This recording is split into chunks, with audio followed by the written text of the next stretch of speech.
Welcome to Flick and Reel, your friendly neighborhood fancast. Once again, Marvel, please do not sue us. We are your source for news, reviews, and daily discourse, all pertaining to movies. That's right. I am your host, Jesse Swift, as always. And speaking of as always, I am accompanied once again by the one and only Mr. Scott Fox. How are you? Good morning, everybody. Scott? I'm fantastic. It's been a really good week, and for the Northwest, it's 80 degrees out today in April. That's like 3 months early. I heard I have some friends that moved up here from Florida, and their daughter got pneumonia recently. I was like, oh, clearly you're not from here. And I was like, we're more likely to get heat stroke at 70 degrees than pneumonia. Yeah, it affects everybody a little bit different. But the sun is shining. It's beautiful. Everything's great. Coming in. You know, this is the first time in a while neither of my lights are on right now. This is El Natural with all the curtains closed. This is what it looks like in here. Nice. So it is beautiful. All right, before we get into the main stuff here, before we dive into topics, we do have a message for fans new and old, and we do have some new fans on the channel because we just crossed 100 subscribers, a big landmark for the channel. Anyways, we really do want to grow this channel and devote more time and energy into making informative and entertaining content, and this can be achieved most simply by just taking 1 second to like, comment, and subscribe to the channel. It takes very little effort. Just go down there, click that thumbs up button. It does a lot for the channel, and we appreciate it so much. Just make sure that you hit the bell icon so you never miss a new upload, because we will have several coming up, including a Mortal Kombat movie review, a giant birthday bash bonanza, which is going to be absolutely ridiculous and so much fun. Scott will, of course, be part of that. And hopefully maybe some of the other guests will be popping up in the chat here coming up. Secondly, our dream does not stop at 100 subscribers. It was our first goal, but podcasting is what we love to do, and we'd love to invest more into this channel. And you at home can help by sending your comments and questions via Streamlabs or submitting super chats on YouTube. All donations are accepted and very much so appreciated, and they help immensely with building this channel into the ultimate geektopia. So now that I've spent 5 minutes doing plugs, it's time for the Falcon and the Winter Soldier penultimate episode. This is the lead up into the season finale. This is episode 5, titled Truth. Maybe the next episode will be called Justice in the American Way, but we're not sure. We are so close to the end here. Before we dive into details, Scott, I know that we talked briefly before we started recording here and said that so much good. What are your overall feelings about this episode? Because it's a doozy. It's hard to encompass an overall without getting deep into it. I will say the title of Truth, there's been a lot of these episodes where the title, the last episode, World is Watching, didn't really pan out until right at the very end of the episode. We saw what happened with Cap and everyone recording. In this episode with Truth, we got it every scene throughout the whole thing. Oh my gosh, it was and you and I were texting before we went live, and I said that this had some of the best character development. It was so good. The action was really Bucky either. It's just across the board.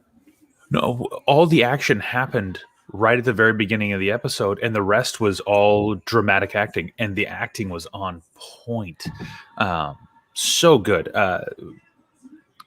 The relationships that are built, everything that happened, this episode, if anything, almost felt more like a second act type of episode, in that it was setting the stage for the culmination, which will be in next episode. But it did such a good job for it. It left you at the end of this episode going, give me the next 10 minutes. Just the next 10, because where it leaves off. Oh yeah, we knew when the episode was ending that's exactly where it was going to end. You could see it coming a mile away. And not to get too far ahead, but they also gave us the first teaser. Right, it was mid-credit scene. I hadn't thought to really stay for post credits, but for some reason when this scene ended, I was like, I feel like this is going to be it. I feel like this. Well, I wonder. It followed the same pattern as Wanda. Wanda waited till the second to last episode to slip one in. I feel like the last 3 had post-credit scenes. Okay, well, still, we're in that third act, Right? The third basic act, portion. yeah, absolutely. But I also feel like, man, there's enough here that you could have 2 more hours. Like, you could have a full other movie and still be, still have. There's so much more to come in this episode that I just, we got to get into it because it's so good. It is every part of it, and it started right like when the episode kicked off. A lot of the action picks up immediately where the last one stopped, and this one was right on the heels of it. I love what they did with the marketing for this episode because I saw the trailer and like the kind of the spike, the punch of the trailer is Walker saying, "You don't want to do this," and then Bucky saying, "Yeah, we do." And I'm like, "Oof, that's gonna be the end of this episode. That's gonna be where we find ourselves. It's gonna be the big climax." No, it's the first 10 minutes of the episode. Really quick, my thoughts. Blown away by this episode, and you talked about how great the dramatic moments are. The writing and the acting was so good in this that I really forgot that there was only one action beat in the whole episode. It's the longest episode we've had, and they had like 10 minutes of action in the beginning, and the rest of the 50 minutes was all just dramatic. It wasn't even 10 minutes. It was short. I noticed on YouTube we got a comment from Sean. Hey, Sean, I'm glad you're here with us. I would be remiss not to mention that Sean, for our first triple threat match, is the current Flick and Real Geek Trivia champion of nice work, Sean. Good job, Sean. Very impressive.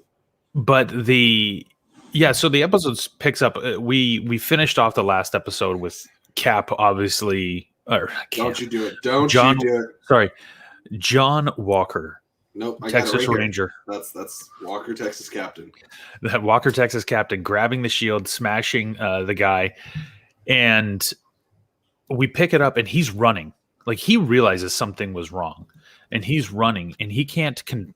The super serum has done something to him that has altered his brain chemistry. And he's not himself. And he's so having a bad trip. Very. And but when he picks up, he's running. We see him running along this like corridor next to a warehouse with like a loading dock, and then he finds himself in the warehouse or something. Yeah, knelt down by. Of course, the sun's coming in through one window and it's illuminating the ground, and he takes a kneel right there to kind of regroup and think about everything that happened. And they attempt. Sam and Bucky come in and attempt to try and talk him down about what happened, and say right before that he's going through. He's thinking he's hearing Lamar, and he's getting like all the validation he needs from Lamar, saying, "Hey, you make all the right choices in the heat of battle and stuff." And he's like I said, it's a bad trip. He's going through a complete psychosis, like breakdown, and he's cracking. And then you can see him, stand up. He's like, "Yeah, time to go to work." Like he's just trying to put it behind him and continue pushing on. And Sam and Bucky show up. Go ahead. Yeah, and Sam using his techniques to kind of offer therapy to people and talk them down. He's a great negotiator. He's not just a go in, punch everybody, which I think is going to make him a little bit different as far as how he performs possibly as Cap. But he totally comes in and he attempts to connect with John and let him know, hey, you need to end this. You trying to put the power in John's hand, saying you can end this. Just hand over the shield. Let's. And it's one of those things like we see John almost contemplating the walk away. Like, okay, I could step back from this. But then he gets up and he does the move where he tightens down the strap on the shield. Like we've seen so many times. Yeah, and he keeps repeating to himself, no matter who's asking, "I am Captain America." And it feels grosser every time.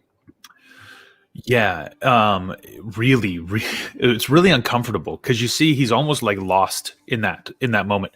But we see this fight sequence between John, Sam, and Bucky, and they are. What's up, Shug? They're all over it, and Sam and Bucky are basically giving it to him, but because he's got the super serum, Walker is a formidable foe in the fight. It's reminiscent of the Civil War Bucky Cap versus Iron Man. Now you got Falcon Cap and Bucky versus Walker Texas Ranger, and it's a pretty intense fight, and to the point. Walker rips off the wings and completely disables him. And then he does the move. He has the shield ready to essentially kill He's been playing too much Mortal Kombat. He's fatality happy right now. He's like, I got my finishing move. Here we go. Chop, chop. Yeah, it's a little unnerving, to be honest. And he's full on swinging at people. The way that he fights is so different than Steve. The brutal force, like when Bucky's trying to pry the shield off him, and John continues to just toss Bucky across the entire warehouse, at one point damaging his arm. But like when he swings the shield, it's like an axe. He just comes down super hard. When Cap uses it, it was like throwing offensively, but he's using it like fighting offensively. He's like chop, slash, hack, punch, and it's very, very aggressive. Very well, and that overhead move is also very. It's the same move Steve Rogers Cap used on Iron Man to break his suit. It's right. At the end of Civil War. To disable him. Right. No, not to kill him, but to disable. He had to break the power source. Whereas Walker's taking it to, I'm going to annihilate this guy. And it was really scary. And so then you have, they finally start working together appropriately to pin down Walker. And Bucky has to hold him while Sam rips the shield from him and breaks his arm. Which I swear, there was a part of me I thought they were going to just take the arm, like the way that it was bending back. I was like, "Are you going to sleeve this guy's arm?" Oh my gosh! No, that would have been really nasty. And then what is he going to go to Wakanda to get a new one? Even though it's Falcon and Winter Soldier, and you think like these guys are safe because it's their show. I was constantly like, "Oh my gosh, are they going to kill like either of these guys right now?" It was the whole thing was scary. It was super intense, but they disarmed him. They maimed his arm. They knocked. The knockout blow when I think it was Sam swings him and Falcon drop kicks him in order to finally disable him. I think. Well, so Sam picks up the shield. I rewatched it because I kind of missed exactly what happened. And Sam runs and almost cannonballs with the shield as Bucky grabs John by the leg and just throws him into the shield. Yes, it was a combined move, but they had to do that much force in order to knock this guy out. Because that's the other thing about Walker is he is a really good soldier. Like he's a renowned soldier, and now you've given him super strength. So fighting everything, like he's well trained. I liken it to Zod when Zod finally figures out his power. Like he's a trained soldier honing his skills. Once he figures out the powers, it's pretty intense. And Walker's figuring that out. But combined on a farm, yeah. Yes, I spent my whole life honing my skills. We don't even. Gosh, Man of Steel is so good. But anyways, so yeah, the Cap was or Walker getting knocked out, and then we see him flash forward into where he's been arrested, right? Ignore that sound. Oh my gosh, are you watching us? Is that us watching us? Yes, I'm it's flicking reception. Yes. Bucky holds him, Sam goes high on the shield. Yes. It was a really good. We're going to have Sean back on the show, apparently. That's dude, right. Man of Steel, still, I don't know if number one anymore because I really do like the Zack Snyder Justice League, but Man of Steel is definitely a top 3 DC all time. Cavill's the man.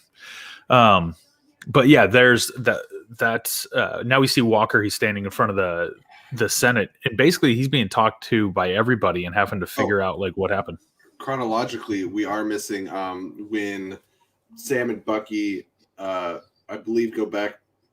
They might still be out of country, but it's when they meet up with Torres, and they have the wings.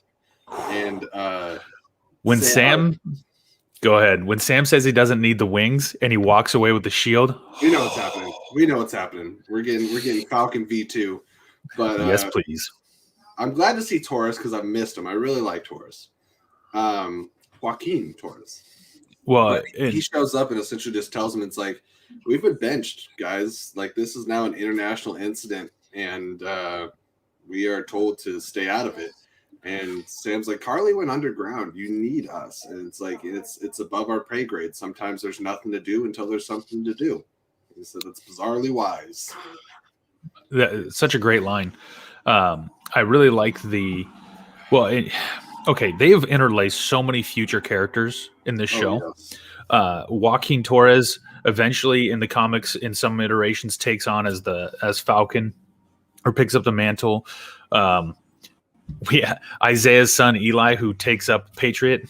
Like, there's so many little layers into all this of where people. Marvel has laid the groundwork, introducing so many characters to all of this. And it's pretty impressive. A surprise cameo. There's also a character that will have future implications. So we will get, which we were almost there. So we'll get caught back up to where you were starting with the. Would you call it a hearing? I mean, they're not really hearing. It's more like a, They don't even allow him to plead his case. Yeah, it's more of an address. They're not. Yeah, they are basically saying because of his outstanding track record, they're not going to court-martial him, but they stripped him of everything. His whole life has been being a soldier, and they basically gave him an other than honorable discharge, taking away all benefits, rank, everything he ever had, and he's just gone. It's like he was never a soldier in the army. And that is brutal. I'm not on the John Walker train per se, but I think he could have stripped him of the title and authority and called that a day, because for however many years he was a soldier. But we also don't know how he served his country, because apparently what he did to earn those medals was shady, possibly. I don't think shady. It's that maybe, well, who knows? But I love that Walker in his speech. I like Walker more now than I did. Like, because here I feel like we got more character development. He's still struggling with the chemical reaction he's having psychologically. He's got a super hangover. Yeah, but in standing in front of those people, he pled his case. They wouldn't hear him, but he basically said, you guys, I am what you made me to be. You trained me this. You made this. I did what you wanted me to do. If that sounds familiar, that's very close to what Michael Fassbender said to Kevin Bacon at the end of First Class. Essentially, I'm the monster you made me to be. Yes. Oh, so good.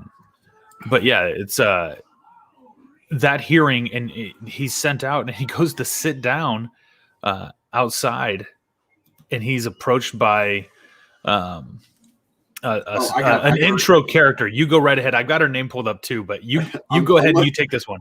As soon as I saw her, I had a Seinfeld flashback. As soon as I saw her walk on screen, I was like, is Kramer coming next? We got Elaine herself, Julia Louis-Dreyfus, also from Veep, and her name is Contessa Valentina Allegra delle Fontaine. And if I have offended anyone, I am so sorry. But she's more commonly known in the comics as Madam Hydra, which has huge implications. There's a lot of different ways that they can go. And can we just say that she's absolutely fantastic? The way that she commands the room and her snarkiness, and she says her whole name. And it's just I don't like to repeat myself. Yeah. You can call me Val, but don't call me Val. Just say it in your head. Yeah, you can call me Val, but don't call me Val. Just say that in your head. All right. And then she sits down. She goes, "Who are you?" And she's like, "I just said I don't like to repeat myself." So she pulls her card out and hands it to her. And she goes, "This will be the best decision you made in your life, other than marrying this little Spitfire over here."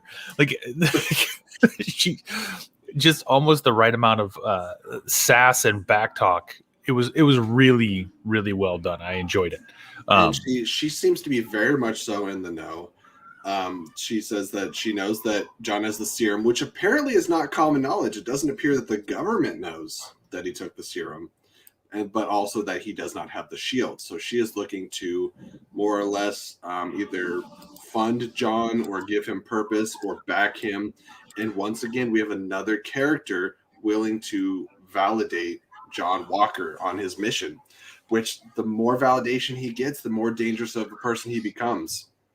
Totally. He's already now he's a loose cannon. He can play for anybody. But I just want to say on Val, there are some comic book iterations where she joins up with Sharon Carter. She works for the Femme Force. She works with Nick Fury as leader of S.H.I.E.L.D. They could take Val's character and use her in a lot of different ways. And so there's they're laying groundwork for this future iterations, but she told them, like, taking that super serum made you very valuable to some specific people. And so there's something to be said for what he did. And he looks completely confused, by the way, because he's always been on the surface. He's a surface level military guy. He takes the information he's given and he does the mission that he's got in front of him. Whereas now he's starting to see behind the veil, the curtain. Like, there's people pulling strings behind everything, and he's being enlightened to some of that. Some people were confused by this, but I think I understood when she said that the shield really isn't government property. What I said out loud, I was like, no, it's not. It's vibranium. That should belong to Wakanda, because there's no way that Howard Stark or the American government legally obtained vibranium in the 1940s. I refuse to believe that. Nope. Yeah, and the fact that it's kind of a gray area, and basically saying don't worry about it. They're not really going to come for you for it because they don't actually own it. Right. Like, nobody owns it. Is it Tony Stark's? Is it Howard Stark's? Is it?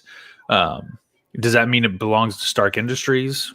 Does S.H.I.E.L.D. own it? There is 10 people it could belong to before it belongs to the U.S. government. Just because it's got red, white, and blue on it and belongs to somebody named Captain America does not believe, Yeah. It's like Ross said, when you talk about Hulk, he's like, that man's entire body is property of the U.S. government. Yeah. Okay, so when we get to our first scene with Carly this episode, it's not a long scene, but it's enough to show us that she's doubling down. Carly is not letting up.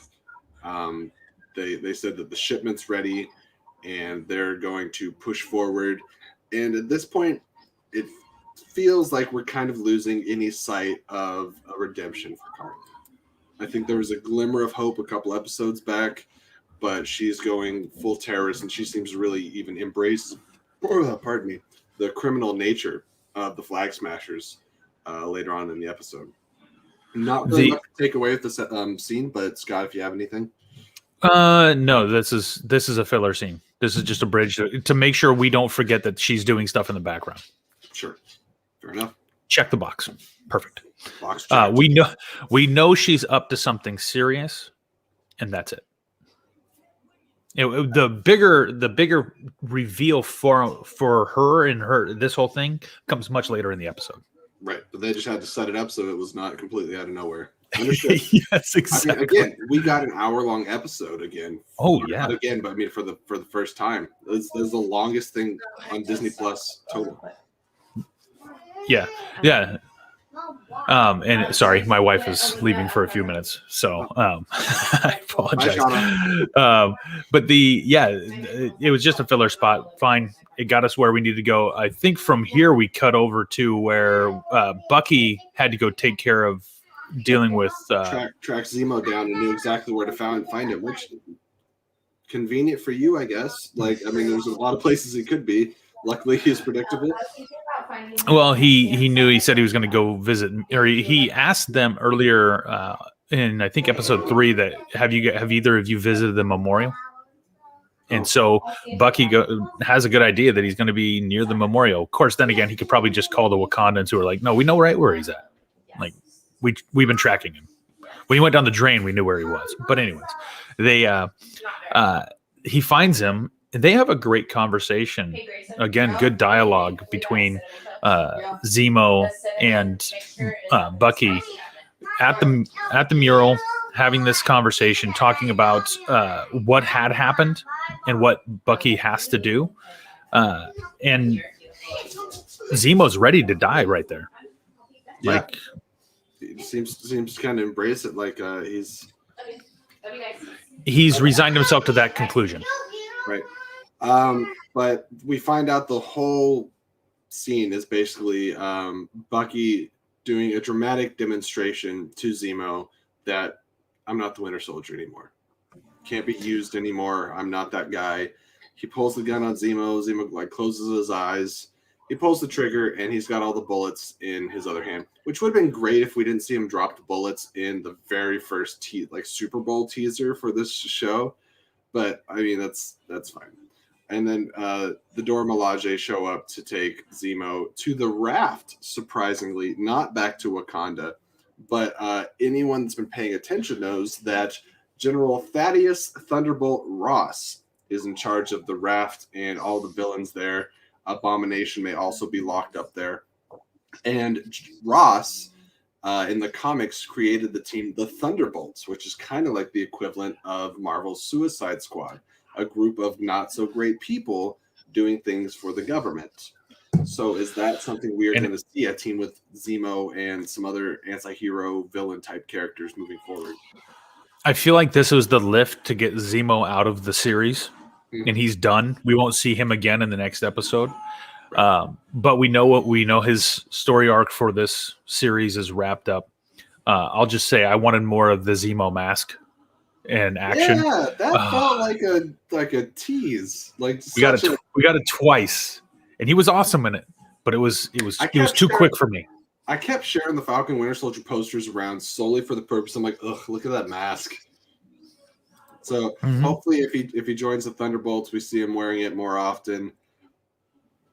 But another interesting thing is Io tells Bucky, might be best if you stay out of Wakanda. People are not happy with the White Wolf right now. Which is no. Understandable. But that's to be expected. I mean, it was a means to an end, but he's a Zemo is literally like public enemy number one for what he did to T'Chaka, and so they're not forgiving of that kind of stuff. No. So it's to be expected, and I'm not too angry, but he did make it right. He did hand him over when he was finished to them. He did what he said he was going to do. Zemo said, I saved you the trouble of crossing my name off your list. Yes. Which is interesting to really analyze, like what that meant. Is it that Bucky did something for Zemo? Were you really clear on like the purpose of that? No. Go ahead. I'm asking because I thought it was. I think it's it's up for. I think it's just up for debate on who did who a favor, I guess, when it comes to crossing the name off. But either way, it seemed like a nice gesture. And also, when Zemo left, he said goodbye. Oh, which kind of and he did say he took the liberty of crossing his own name off. I think for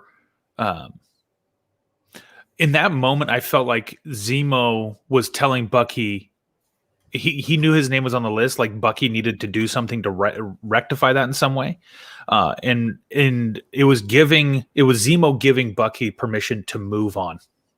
Which because it's people that it seemingly he didn't have closure with because of the interaction that him and Zemo had in Civil War. So I think it's kind of like let us part on peaceful terms. And that is why he crossed the name off. And he also said, I do not wish to kill you anymore. And then Bucky's like, imagine my relief. Which I thought was pretty great. Well, I felt like there was a mutual admiration between the two of them. Because I think Bucky could also understand that what the Avengers did to kill his family and the country he's from was Bucky's sympathetic to what happened to Zemo's family. And neither of those two are clean slates. No. Like Bucky or Zemo seemingly was an innocent man before he lost his family. And Bucky has like 90 dark years. Seemingly. Well, that guy's very well connected for somebody who just randomly decided to start doing crime. You're not wrong. But that scene was very again, we talked about the character development. It was beautifully done. And I think for Bucky, he was able to move forward in a way that in that moment it set the stage for the conversation between the rest of them to keep kind of moving in a positive direction. Are you ready to get to the meat of the episode? The real punching point? Yes, I do. Gotta take a deep breath. Where do we find Sam in the next scene? Sam has gone back to visit Isaiah. We're just cut right to it. But he shows up at night. He's in Maryland. He's walking around with the shield, like in a leather case, like people don't know. It's a giant serving tray. What else is he carrying? I made jokes with Lauren. I was like, what could that be? I wonder. It's a picnic table. Don't worry about it. But he's carrying it around, and we see Eli again. Sees him out in the street. He recognizes Sam. They talk, and he tells him he's out back. Like, go around the back, and then he even tells him, "I'll be there in just a minute." Yeah. Like saying, letting Sam know, "Hey, I'm watching you too. Like, you're gonna go talk to my grandpa, but I'm right behind you." Yeah, stop bothering him. Exactly. Like, I'll allow it, but you're not getting away with much. Yeah, and then he comes around, and he and Isaiah have very tense initial, like, why are you here?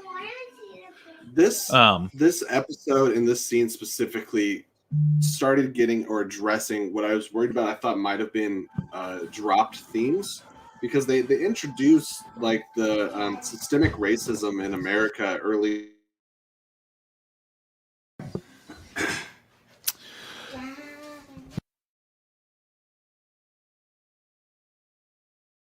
on. And am I back? Yeah, I got you. You're back now. Okay. What were you saying? You were talking about systemic racism. Oh, it's my favorite thing to talk about. But early in the episode, or early in the season, I should say, they introduced it, and then I wasn't sure if they were going to have, the cojones to really tackle it again, and they doubled down in this episode.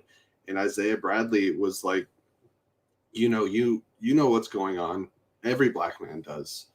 And he really starts laying into Sam about what happened to him and about what it means to be he makes it literally it's black and white, and Sam says, you had the serum, you could have been the next. He says, the next what? The next blonde-haired, blue-eyed, Statue of Liberty. Well, he even mentions the Red Tails of Tuskegee Airmen, the famous 332, which that's pulling a real, they did some serious, terrible things to those soldiers in testing them on stuff. And so he references that. So he's bringing in real life things that the actual military did and tying it in with what the military in the show did to him and how they ran tests on him. And there was 300 guys in there that were all fed the serum, and the rest all slowly died. Right, which is just beyond. It's beyond rough. And Isaiah makes so many good points, but we find out that he did something very similar to what Steve did in World War II. Steve went back behind enemy lines, grabbed the soldiers, brought them all back, and essentially saved an entire battalion, including Bucky, and was treated as a war hero. Like, it was that event that really turned him into Captain America. And then Isaiah does something similar, saving his brothers in arms and people that got experimented on, brings them back, and he gets branded, gets put in jail for 30 years, experimented on because they wanted to know why the serum worked. And for him, he even said it was all for naught because they all died. All the guys he saved died anyways because they had been given the serum, and he was the only one to make it out. He was the only one that the serum didn't kill. And we know that the serum that Walker now has coursing through his veins, and the ones that the Flag Smasher has, is from Isaiah, essentially, from the experiments done on Isaiah Bradley. And then, Sam says, we need to bring this to the public. We need to tell people about you. And he says, leave me dead. Leave my name buried. History, they erased my history, but they've been doing that for 500 years. And there was so many times, like just listening to him go, I started just feeling sick to my stomach and emotionally just exhausted's not even the right word, because there's very little fiction in the words. There's very little fabricated for the story lines of dialogue. Like, all of this is true. All of this exists now, currently, and in our own history. And that's why I thought it was so poignant and so well done. The great thing is this show, and we talked about it early on, they have not shied away from the hard conversations, and not only have they not shied away from them, they've addressed them head on, and they've been it's just been really powerful. And we saw a lot of emotion. We saw Isaiah getting choked up when he was talking about what had happened to him, what was going on. We saw Sam getting teary-eyed. And then when he says that they will never let a black man be Captain America. And even if they did, no self-respecting black man would want to be. And just that's a shot at Sam. It is. But at the same time, Sam, and we'll see later on, he reconciles, if all this fighting was for anything, wouldn't it be terrible if I didn't take up the shield and prove that a black man could be captain, or is worthy and capable of being Captain America? Yeah, I tell you what, if there's any of the Avengers that I feel like just built on their characters right now could pick up Mjolnir, Sam's the only dude. Sam is fantastic, and I love the deep dive that we've gotten to do with Sam's character, and they've really shown, because I think a lot of people at the end of Endgame, when Sam was handed the shield, they didn't know how to feel about it. It's like, it's not that anybody didn't like Sam. They're just like, wow, those are big shoes to fill.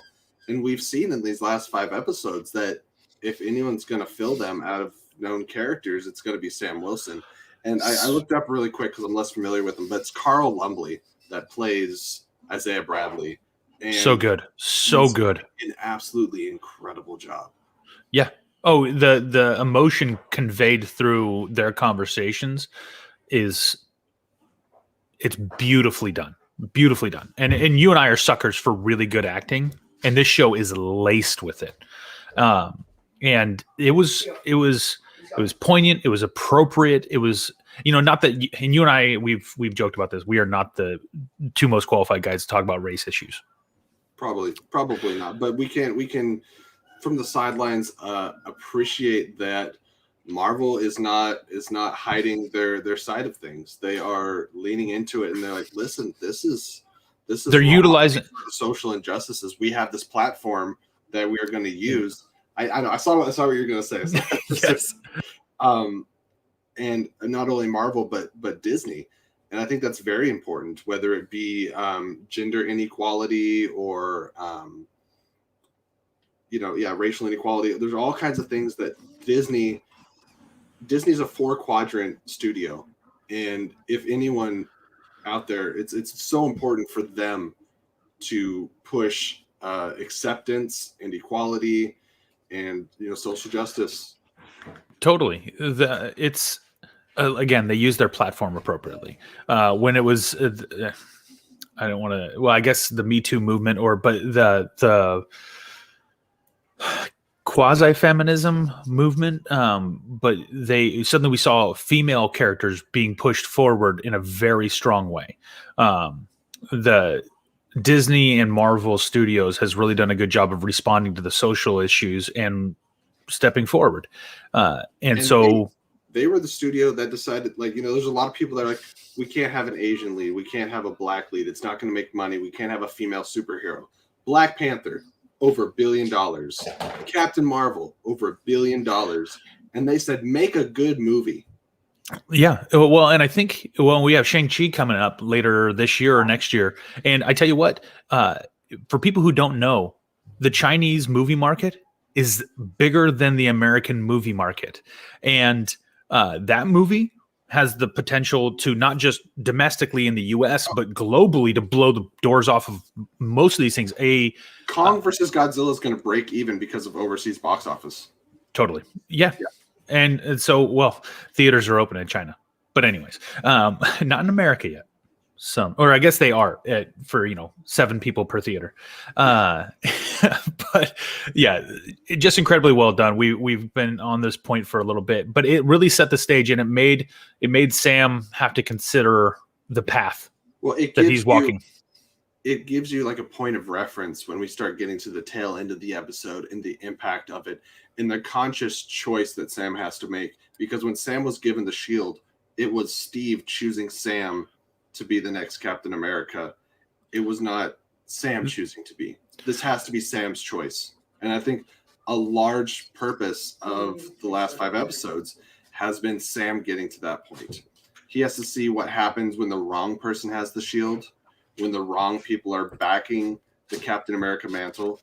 And trust. It's ironic that Sam says that, what Steve thought doesn't matter, but it kind of does, because it was his choice, his moral compass that drove him to picking somebody like Sam.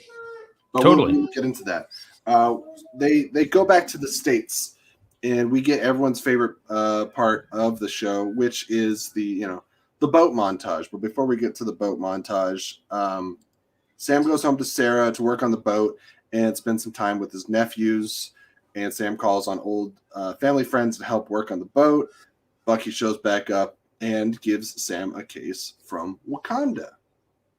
And he just hides it. Yeah. And he just puts it away. The whole time we're just like, what's in the box? Dude, oh my gosh. It is not Gwyneth Paltrow's head. Yikes.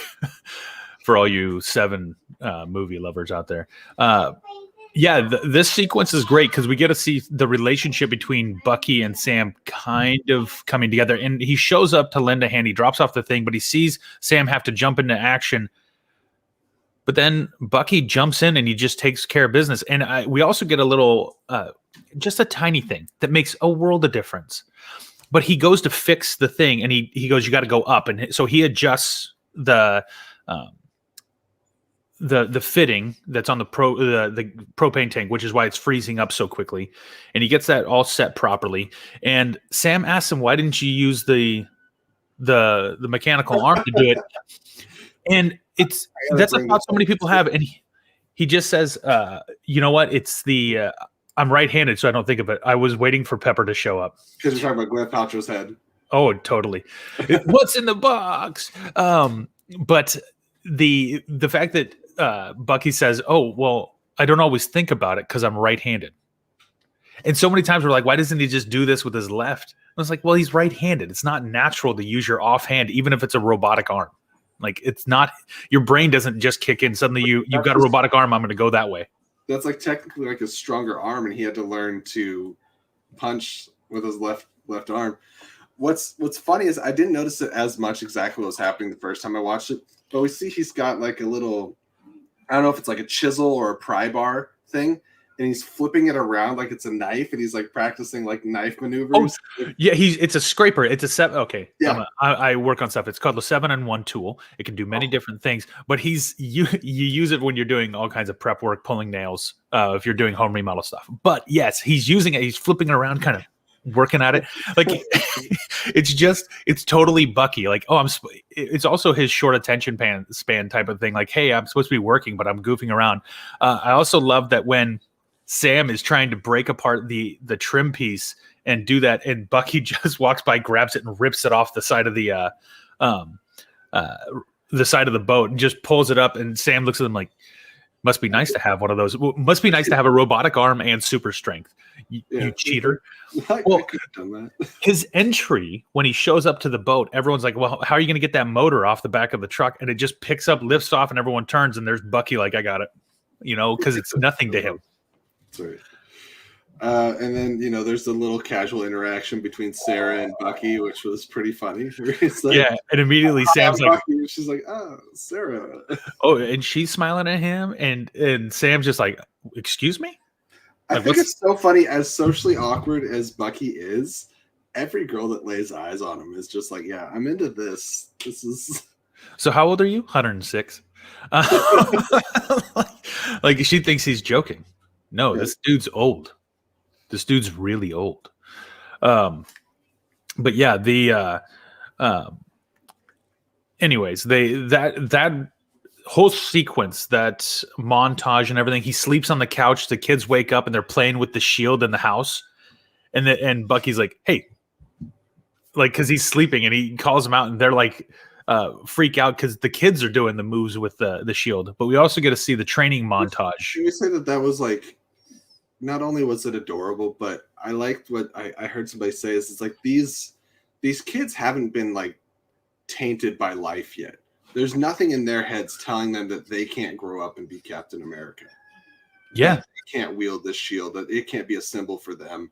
And I think it was so important to show that, like, that's the other side of the coin. Isaiah Bradley says no self-respecting black man would take up that shield. And it's the purpose of, we have to change that. Yes. Because we've had a black president. We need to be able to, across the board, equal things out. And just there's no reason why Sam Wilson can't be Captain America. And just agreeing that that's what it is because that's what it says is not going to change anything. Right? Absolutely. Well, if we're going to change that, then it's got to start somewhere. And Sam has the potential to change it. I think Pat brings up a good point. Says, I just love after Bucky makes amends with Io and Zemo, we start to see the old Bucky come back a little. He was more at peace, which proves Sam right later. He's already started chipping away at the heavy burden that he has on his shoulders. He smiled a lot. Like he was having interactions with Sam, with the kids, with Sarah, and he's smiling, he's laughing. He seems to be, more at peace. Like he's making progress. Which is huge because that means I hate to say this out loud, but that means like just when we're falling back in love with Bucky, they're going to kill his character. But anyways, I hope they don't do that. I literally was watching the show and be like, oh man, like Bucky is like, he's finally coming around. Like this will be the sacrificial kill. Don't do it. I haven't even thought about that for a second, but don't put that evil on me, Ricky Bobby. But that's the kind of, like I was thinking, like literally it doesn't somebody have to die in one of these things? And immediately in my head I was like, don't kill Bucky, he's just coming out of this, right? This is the textbook thing that they do. I also have a sneaking suspicion because there's WandaVision was announced, it's like this is a one and done. Loki was shortly after it was announced to have a second season. Falcon and Winter Soldier has been a bit of a question mark. And I think that there's a lot of places you could go with Falcon and Winter Soldier, but do you call season 2 Captain America and the Winter Soldier? Sorry, did you see what Sean wrote because I said that? Yeah. I gotta check and see if our subscribers say 1 or 102 now. I'm sorry. I didn't mean to put that voodoo out there. But it's it was just one of those things. But sorry, I completely checked out of what you were saying because I was laughing at that internally. That's okay. I'm used to it. But we before we get to like the training montage, we have a really intimate heart-to-heart with Sam and Bucky, and they're tossing the shield around. Yes. And Sam says, you ready for some tough love? He said, you're not, I love this line. He says, you're not amending, you're avenging. It's not about saying you're sorry to make yourself feel better. It's about doing things to make those that you've wronged feel better, to bring them closure. He's like, I'm sure that you have some people on the list that you could do that for. I think he said something like, probably like 12. He's like, all right, that's cool. Start with 1. Well, you think of the old man at the very beginning that he was having lunch with. He could go tell him what he did. Ori or Yuri. Yeah. I can't remember his name exactly. He could go, and we could just go right back to that. Like the idea of calling it Captain America and Bucky. Oh, and Bucky instead of Winter Soldier. Yeah, I mean, maybe. What if you just call it Cap and Bucky? Dude, there you go. Right on. But that hard conversation, he also tells him that Steve can't tell you who you are. Right. Like, your identity is not determined in who you are by somebody else. You have to determine who you are, and you have to stop. You got to stop looking to other people to tell you who you are. And he says that's not amending, that's avenging. That's the other line. So yeah, and I think that settles with Bucky, and he finally realizes, okay, he spent so long being somebody that somebody else wanted him to be. Now, last time he was himself, really himself, was in 1945. Right. Or 1942 or whatever it was that he enlisted in the war and fell off a train, and he was a sleeper agent, like literally a sleep agent, and he hasn't been out. He's now 106 trying to figure out his identity. Right. It's a tough spot to be, but he says good talk, and they separate there, have a little bit of banter. He says, when you find out anything about Carly, I'll be back. Yeah, I'll be there. But I love also that we're just friends who had a mutual friend who's no longer there. So now we're just guys who used to having a mutual friend that, get along. Yeah. They're kind of when they kind of did the handshake thing and started to pull in, almost like they were in a bro hug, but they just held it there. It was beautiful. It was. The bromance between these two is starting to come together, where I think Sam is probably the healthiest friendship that Bucky's had, or the only friendship he's had since Steve. Right. So now we get into the teeming, sweaty shield montage, which was just really cool to watch. And some people were asking how come Sam all of a sudden couldn't catch the shield. I think a lot of it had to do with the fact that he was working with Bucky. And so, Bucky knows how to throw, he knows how to catch it. And so it's kind of like playing catch with the shield, which is different than Sam by himself trying to rebound it off all the targets and then catch it. And then he's also trying to incorporate flips and turns and tricks and catching things while running and put all these things together so that he can be a mobile, effective, real Captain America. It's more than just catching and throwing the shield. It's doing all the things.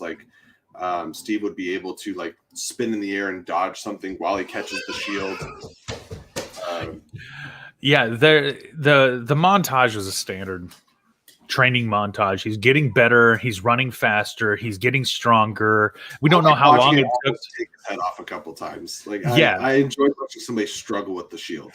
Yeah, and but he's got to become familiar with it. We also saw that John Walker was doing something similar at in episode 2 when he was training with it and trying to learn how to use it and how to wield it. And John he was standing still, and there was 3 targets. He threw it and waited for it to come back. And I was like, you're not waiting for things in the heat of battle. You got to be always moving. You got to be fluid. And I think that's where the struggle came from a little bit. Is Sam was working to be more than just a launch pad. He had to be, the shield has to be an extension of your limbs.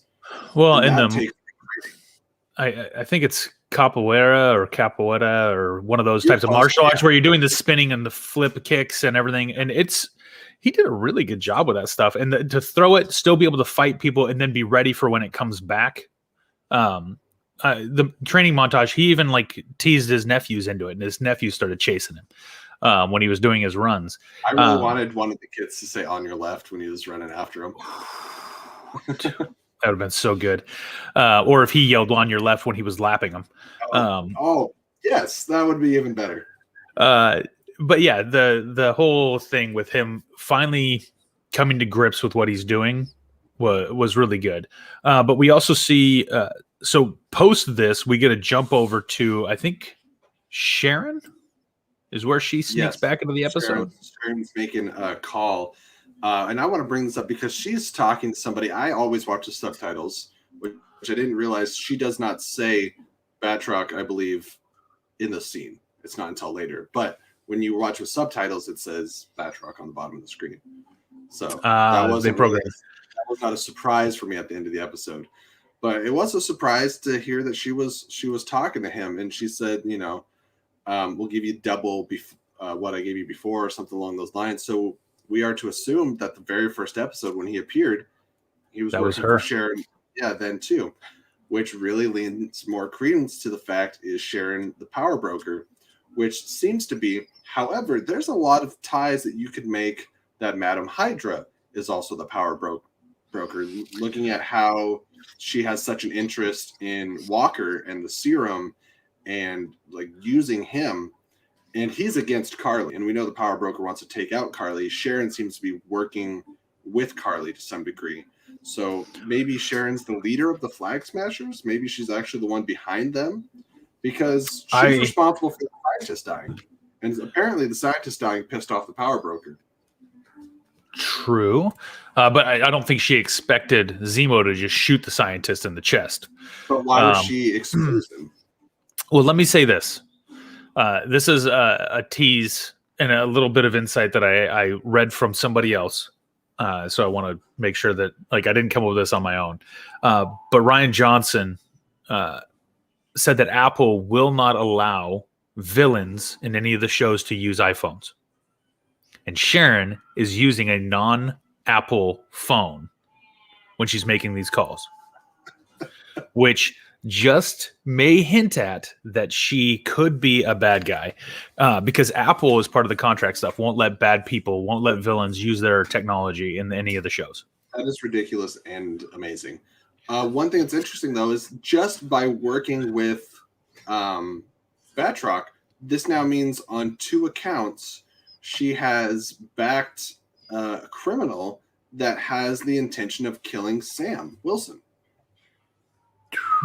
What? I don't know how to brush that off or take that any other way than that's bad. Yeah, well, clearly I think she's got her hands into a lot of stuff, and I don't know if she's necessarily a villain, but she is. Sharon has her hands in a lot of stuff. She's got some stuff going on, and whether she's a good guy or bad guy, or she's just manipulating situations for her own good, right? Who knows? Maybe she's S.H.I.E.L.D. and she's just literally pulling at little strings, trying to almost puppet master some of this stuff. But we also know that in one of the comic book variations, Val and Sharon work together in I think it's the Fem Force. And so are they working together? Is one of them power broker? If there's one of the two, I don't think the power broker would have made him or herself known directly to John Walker like that. It seems more like a Sharon type of character who's behind the scenes calling people to do things. It also seemed maybe like Zemo had an inkling of who the power broker was. Oh, totally. I totally think Zemo knew in the back of his mind who it was, or at least had a hint of which person. Does that mean that it's not Sharon then? Maybe Sharon is working for the power broker. Maybe she's not the power broker. Maybe she's walking around people who are armed and they treat her like she belongs there, and she's just walking through like it's like, I own this place. So maybe she's a high up. I'll see how the season wraps up. At this point in time, if this is the trajectory for Sharon, personally, I don't like it. And that's okay. We don't have to be in love with absolutely every aspect of the show. Maybe they'll change my mind, but it seems unnatural. Granted, I know that the reasoning they gave is that she was basically abandoned. She's had spent years in Madripoor, and she's been kind of influenced by that. But I need more to justify that she was willing to die to fight Hydra in Winter Soldier and back Captain America, and that she's fallen this far from grace. I need more. Again, it's been a lot of years, and she was abandoned by the U.S. government and basically told that she was an enemy of the state. So now she's had to do what's necessary to survive, and she had to survive the blip. She had all of these things happening where she was made a villain, even though she did the right thing. She was sent on the run. I can understand. I can see the justification for what she's saying. What's it? We got Zemo in the chat. Well, we needed more of you in the hood for the show. But the hood As in the article of clothing, not like a certain location. We need more Zemo in the hood. No, yes, definitely the mask. We need masked Zemo. But yeah, Sharon, I think Sharon might just be somebody who's playing both sides for personal gain. That's highly possible, and that's interesting. So then we see the follow through, and we see Batroc, the Leaper, meeting up with Carly, and we've seen slowly but surely some of those closest to Carly are starting to second guess her decisions and her alliances and the things that she's starting to do. Especially that guy with the longer black hair. I don't know his name off the top of my head. But he's constantly like, are we sure about this? Oh, we're working with criminals now? And it's that moment where Carly says, like, oh, haven't you heard? We're criminals. That I'm like, I don't think that there's a chance of really bringing Carly back at this point. I think that she's found her hill to die on. She's taken it too far. At this point, with what they're attempting to do at the end of the episode, it's... yeah, that's I feel like they can't redeem her character anymore. Right. And if they do, only Sam can do that. And I wanted to say something earlier that I didn't, we kind of moved forward, but Sam is the only one of the characters who has that kind of, he looks for the peaceful way to do things before taking action. Yeah, and Steve speeches.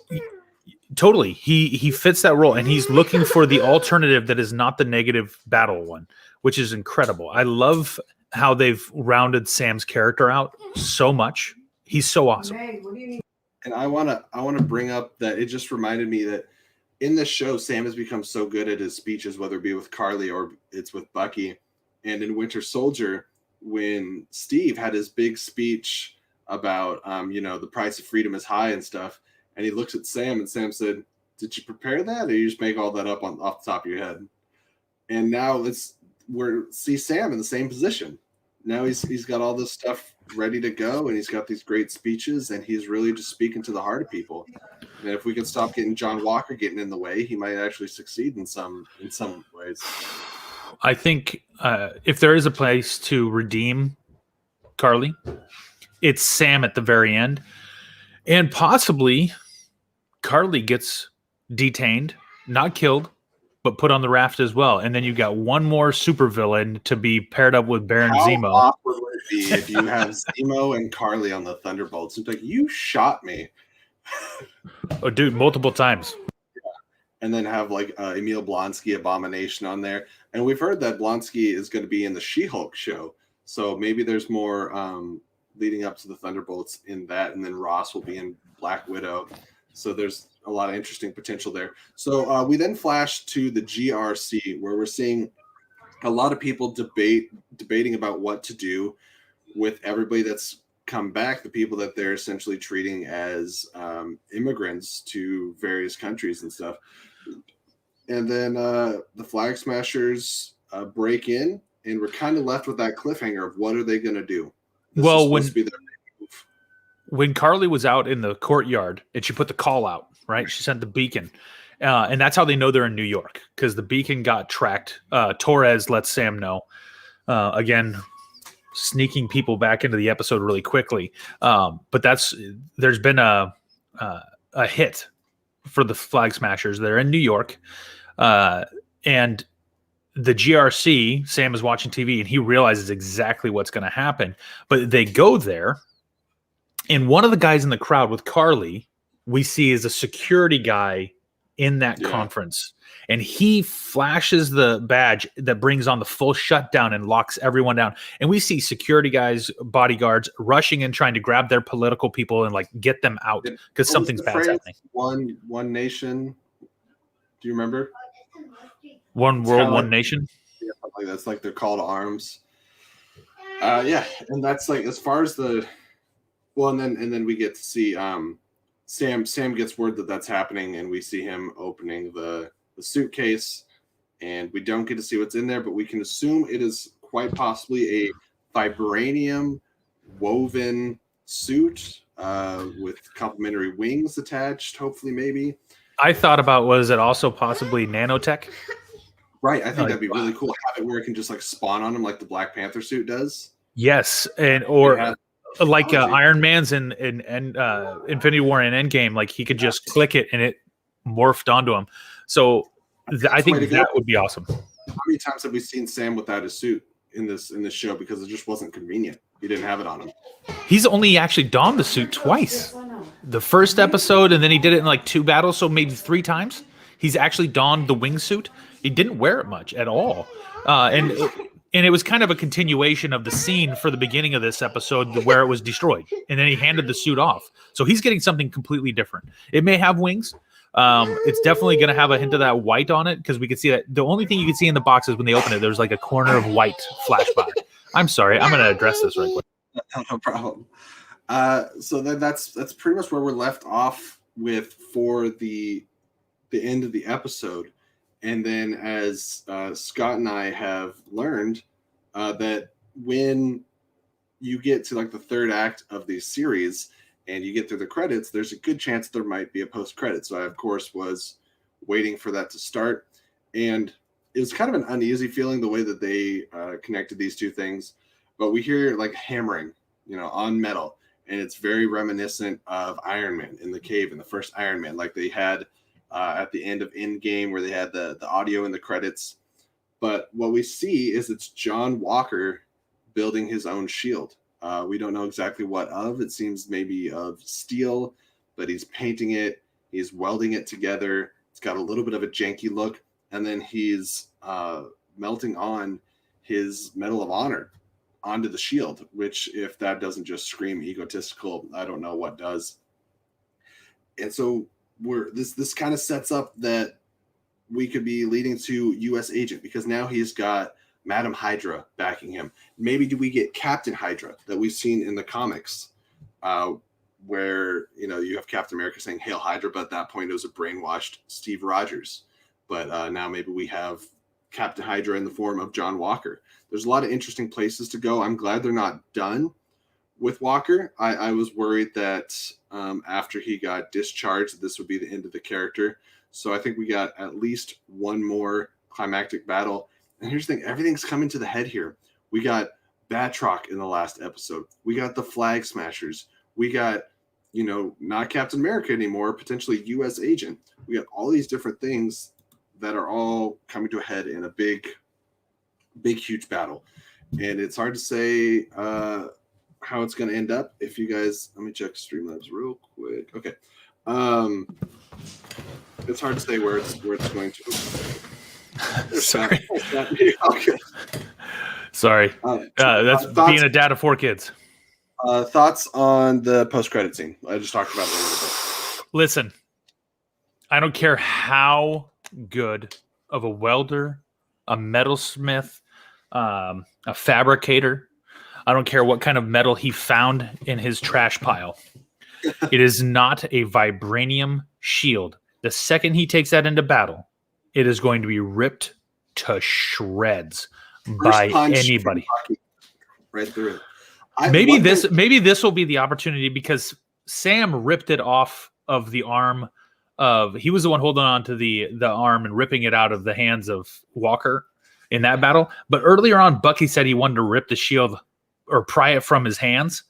Maybe this will be the opportunity where he busts it back out, runs in, and Bucky gets to whoop him. Because also in a hand-to-hand combat, Bucky's the only one with the physical strength to match. Right? I would love if they have all this build up to, and he's got to have a new suit too. He doesn't have the Captain America suit anymore, so maybe we get the black and red U.S. Agent suit. I would love to see him like toss the shield after we had this whole montage of him building it, and just see Bucky grab it and break it over his knee, like just first toss. I would rather see him take it and bend it in half, like just rip it together. Yeah, he's again cool, good on him. You know what's weird though? They show him painting it in separate individual rings, and then they show him welding it. Or sorry, they show him welding it all together, and then taking the individual rings and spray painting them like in reverse order. And how did he pull it apart after he welded it? I'm not entirely sure. What's interesting though is sorry, that's just the weird part of me. We're asking questions of what this metal is and like how weak it is, but he's now backed by Madam Hydra. Does she have resources of a stronger metal than what we think it might be? Although I would think if it was vibranium or something, you're not melting that in your garage. Yeah, dude, he doesn't have a forge that can keep up with that. Yeah, not even close. And what I was saying when you were gone is this last episode. We now have one episode left. It's Flag Smashers still in play. Zemos seems to not be in play. We got Batroc. Hold on.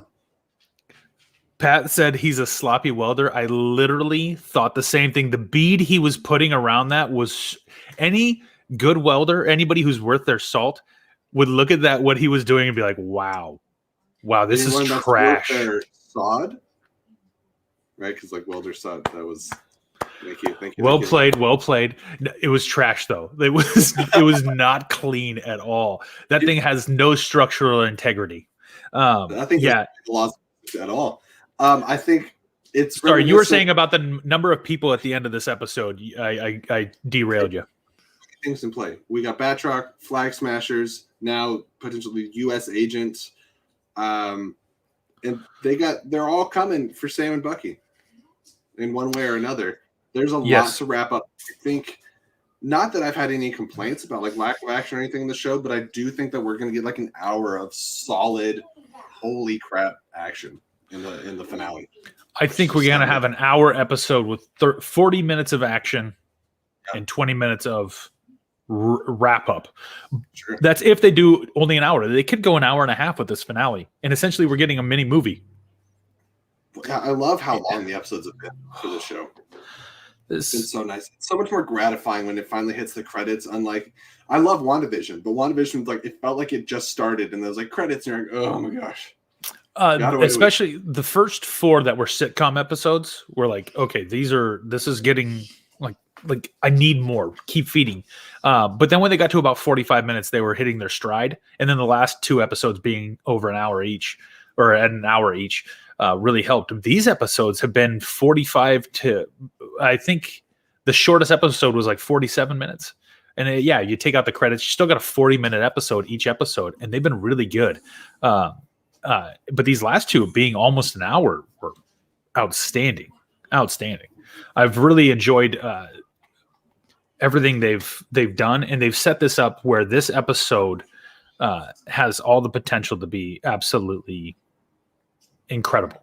I'm curious how we're going to see Bucky adorned for this final battle.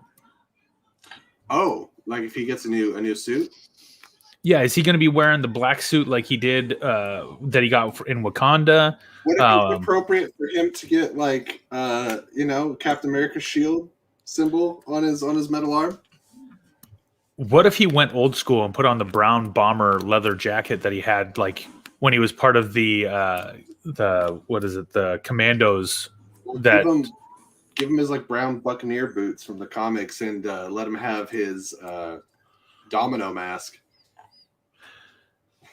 No, he needs to put on the Howling Commandos suit because now he's back to being sidekick Bucky. That's right. Right, and so it's Cap and Bucky. That's the title we all agreed upon is Cap and Bucky. You heard it here first. Yeah, exactly. But knowing that Sam is now taking on the mantle of Captain America, man, so good. I really want to see him. I just want to see Isaiah watching TV with a tear in his eye. I want to see kind of break him in a good way. I think one of the most powerful things will be if instead of just using brute force to derail and stop and catch everybody, if Sam is able to do it, saving lives, but also disarming them in a semi-peaceful way too. Like he'll go in and beat some people down, but not killing anybody. Like holding the mantle appropriately. Yeah, and I think that Sam is going to be Eli's inspiration for stepping forward. The reason that Eli becomes Patriot in like the Young Avengers or the next Avengers, whatever you want, Mm-hmm. So that's totally that we still have the question: is Eli genetically predisposed with? We have yet to see outside of the Bradley family a super soldier offspring. True, but the other question would be: was Because we know he was locked up for 30 years, and when he got out, his wife was dead. So were his kids born before he got the serum? Or did he have the serum, then had kids, and so it's genetically passed along? I don't know. Does the serum also make you sterile? I don't know. But I think if metachlorians can be passed down, so can the super soldier serum. That's what I'm sticking with. You son of metachlorians. Thank you, George Lucas, for trying to explain something that's natural. All right. Well, I mean, that's pretty much the end of the episode. We only went 15 minutes longer than the episode itself, which, when you're analyzing an episode like this, especially one with as many important messages and themes and incredible action beats, I think that is within reason that we went a little longer on this one. So, Scott, thank you very much for joining me. As always, great conversation. Next week's it, and also I believe you're going to be here for the Mortal Kombat review as well. I believe so. That's the goal. Friday night, right? Friday night, which will be my second time seeing it. Yeah, because you can't help yourself. No, not at all. But I can't wait. And then we might also have PJ Campbell on that show, so we'll see how that goes. Hey, let's do it. The more the merrier. The problem is, the more people we get talking about this, we can spend, because on the recap of a finale, we're going to talk about everything under the sun. What's the future of Marvel Cinematic Universe? We'll go back to probably the 8:00 start time for the finale, because we'll need an early start, because then we're going to roll right into Mortal Kombat. So everyone, bring your water, bring some popcorn. It's going to be a long and lengthy discussion, and I can't wait for it. So I've been Jesse, or currently Walker, Texas agent, and this has been Scott Fox. Until next week, the next time we see you, keep it real, and thanks for stopping by.